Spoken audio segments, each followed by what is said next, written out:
思明離世引發李家罵戰，同李家鼎合作烹飪節目嘅肥媽講起近日嘅報導都極之勞氣。我哋拍肥媽李鼎已經話佢啦，你放手啦，大佬。要休息多啲啊嘛。唔係啊，佢嗰陣時已經係又要做呢啲又成日都話我哋放手啦，兒孫自有兒孫福。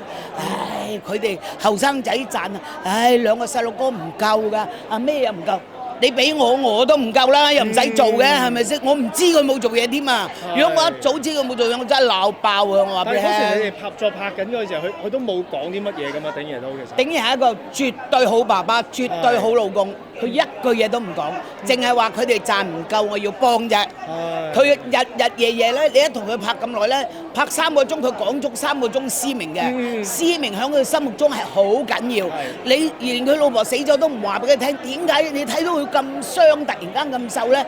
佢最愛嗰個人臨行你都唔俾佢睇，你呢啲真係不孝到不得了啊！所以會唔會都快啲揾阿鼎爺叫佢真係唔好勞氣啦？係啊，我哋係今日忙咗，我聽日都打俾佢睇。而家你俾咩佢食都揀，我覺得煲啖湯佢飲啊，或者食問阿鼎爺使唔使幫手？因為佢而家係好傷嘅，尤其思明唔喺度，對佢嚟講係好大嘅打擊。大家希望關心佢係好嘅，就唔好問邊個啱邊個唔啱，唔好問咁多嘢啦。睇到啦，邊個啱邊個唔啱。或者叫阿細佬睇下可以即係係啦，就問下阿細佬，問阿永豪，問阿豪仔，使唔使幫手？有啲乜嘢可以幫到手？唔好講邊個啱邊個唔啱，你得喂盲嘅都知邊個啱邊個唔啱啦。